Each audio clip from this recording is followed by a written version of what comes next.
자, 어제 코스피 같은 경우는 1.6% 강세장에서 마무리를 지었습니다. 오늘 장에서도 강보합권에서 0.28% 오르면서 마감을 했는데요. 자, 이러한 흐름이 계속해서 이어질 수 있을까요? 예, 코스닥 일봉 차트를 좀 잠깐 보실 필요가 있겠다 싶은데요. 현재 코스닥은 사실 코스피 시장 및 글로벌 전체 시장 흐름과는 좀 동떨어지는 그런 모습으로 금년 한 해 내내 출렁출렁되는 그런 모습으로 진행돼 왔고요.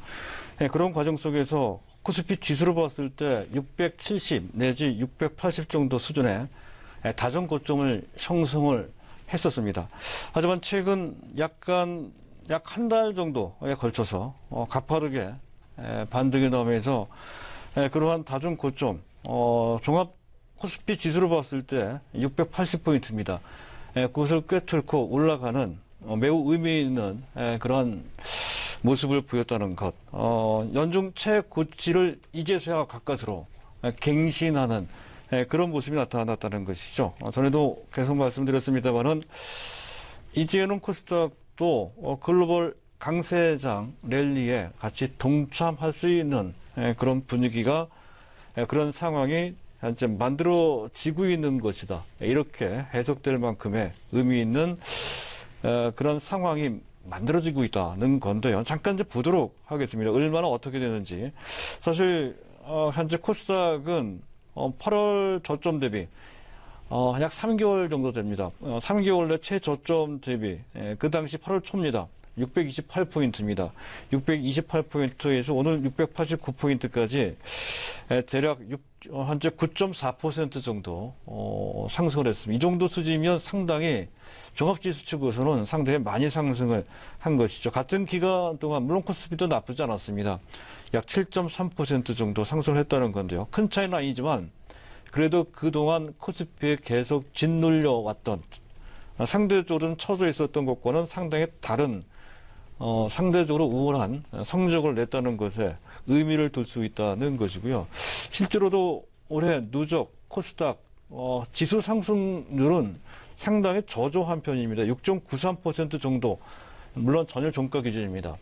그 정도밖에 되지 않는다는 것이죠. 반면에 같은 기간, 금년 누적 코스피 상승률은 22.9%, 거의 23%.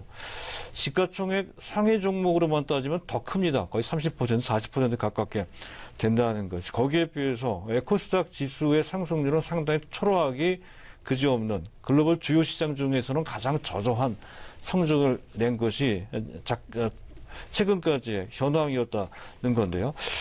최근 한 달, 정확히 얘기하면 두 달 전부터입니다. 현재 코스피가 약간 쉬는 사이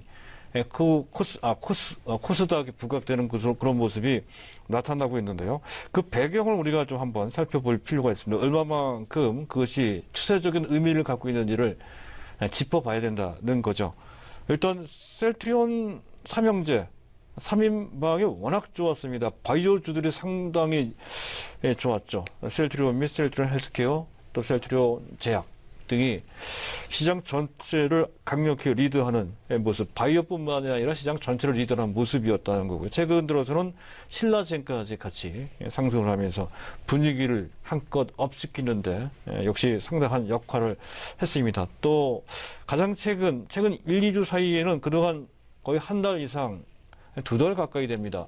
쉬었던 IT 종목들, 인터플렉스나 테스나 PSK 같은 장비주 또는 부품주, 소재주 이런 종목들이 다시 힘을 내면서 N자 형태로 반등의 기색을 보이고 있는 것도 시장 전반적인 분위기를 또 이끄는 그런 한 축이 된다는 거고요. 또 시장 추세적인 판도 측면에서 보면 최근 몇 번 말씀드렸습니다만 한중 통화 수합이 재연장되면서 화장품주들이 부각이 됐죠. 사실은 화장품주들과 코스닥은 같은 배에 타고 있는 그런 측면이 있다는 거죠. 2014년, 2015년 당시 종목 장세가 활발했을 때 성장주의 또한 축이었었던 현재 화장품주들이 당시 바이오주와 함께 같이 움직였습니다. 그런 연장선상에서 화장품주들이 먼저 움직이는 것은 코스닥에서도 현재 코스닥도 도움을 좀 받았을 것이고요. 더군다나 최근 들어 현재 아베 정권이 다시 지금 힘을 받게 되면 제3차 아베노믹스가 기대되는 상황 속에서 엔저가 다시 재현되는, 가파르게 엔저가 아주 치명적으로 올라가지는, 엔저가 진행되지는 않겠죠. 하지만 어느 정도까지는 진행될 소지가 없습니다. 이런 것도 2014, 2015년도 당시 상황과 상당히 유사한 모습입니다. 그랬을 때 그 당시 수출주 및 현재 가치주들이 상대적으로 좀 처지는 그런 모습이었고요. 반면에 현재 내수 우량주 및 특히 성장주들이 크게 각광받는 상황이 당시 활발하게 전개된 바 있습니다. 그런 것에 따른 심리적인 어떤 영향 같은, 추억 같은 그런 영향을 좀 받은 것으로 그렇게 판단이 되고요. 또 통화 기조상으로 봤을 때 현재 미국발 긴축 기조는 어느새 상당히 약화된 상태, 또 긴축이 실제 진행이 된다 하더라도 시장 참가자들은 거기에 상당한 내성을 좀 갖춘 상태죠. 오히려 전체 분위기는 다시 또 비둘기적 현재 통화 정책 분위기로 전환되는 듯한 또 한 번의 새로운 유동성 장세가 펼쳐질 정도의 그런 분위기가 만들어지는 것도 성장주들이 부각되는 배경으로 크게 작용되고 있다는 것도 추세 측면에서 아주 강하게 현재 영향을 주고 있는 것으로 판단이 됩니다. 자, 그런 측면. 또 최근 들어 가만히 보면 최근 3개월 동안 외국인들의 코스닥에 대한 러브콜이 노골적으로 상당히 강했죠. 최근 특히 8, 9월 달에 외국인들은 코스피에서 무려 3조 5천억, 7월 달까지 따지면 4조 원입니다. 순매도했던 것과는 달리 외국인들은 코스닥에서 약 7,800억 원, 8, 9월 달에 합계 순매수를 했고요. 10월 달 들어서도 외국인들이 코스피를 다시 순매수하는 모습, 오늘까지 2조 원 정도 순매수하는 모습으로 다시 시장으로 돌아오는 그런 상태임에도 불구하고 코스닥에 대한 매수세를 현재 좀 접지 않고 있는 그런 모습입니다. 오늘 전일까지 약 3,362억 원 순매수하는 그런 모습으로 여전히 코스닥에 대한 강한 애정을 그대로 표출하고 있는 그런 모습이라는 것. 수급상 상당히 코스닥이 지금 현재 유리한 그런 모습으로 여태까지 진행됐고 앞으로도 진행될 가능성이 있는 그런 모습이라는 거고요. 정책 수요 측면에서도 현재 지금 초점이 이제 맞춰져 있는 상태죠. 대통령까지 나서서 현재 4차 산업혁명 산업에 대한 집중 지원 및 현재 스타트업에 대한 육성 의지를 표명을 했습니다. 그 자체가 상당한 심리적 현재 그 긍정적 영향을 줄 것으로 그렇게 이제 판단되는 그런 상황이고요. 또 한 가지는 현재 중소기업부, 사실 그 전부터 문재인 정부가 공약으로 세웠던 것이죠. 중소기업청에서 중소기업부로 승격을 하고 여러 가지 우여곡절이 있었습니다만 얼마 전 장관이 내정이 됐죠.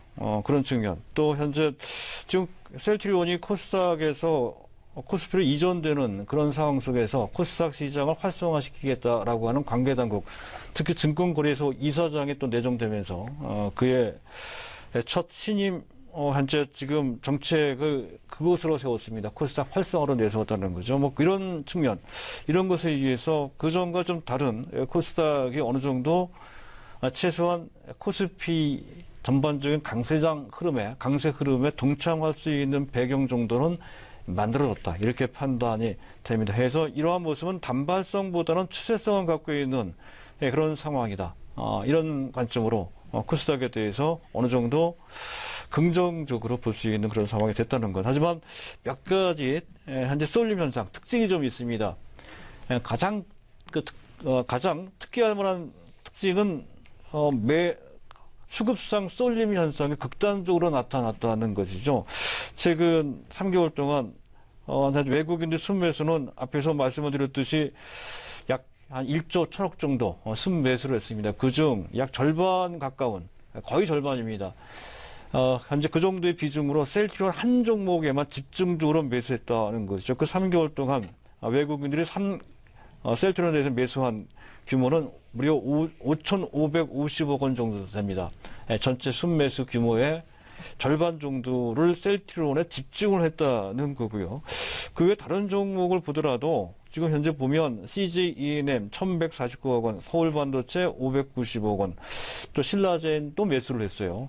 현재 493원. 바이오주들을 어떤 특정 종목에 집중을 하는데 약간 폭발성이 있는 종목에 집중하는 측면이 좀 있었습니다. 전반적인 바이오 쪽의 매수가 아니었다는 것이죠. 어쨌든 그런 측면. 또 그 외에 테스, AP 시스템, PSK, 컴투스, 인터플렉스, SFA, 이런 또 CG 오쇼핑, 파라다이스 같은 또 오스테인 플란트 같은 종목들을 그런 정도로 3,400억 정도 수준을 매수를 했다는 건데 몇 개 안 됩니다.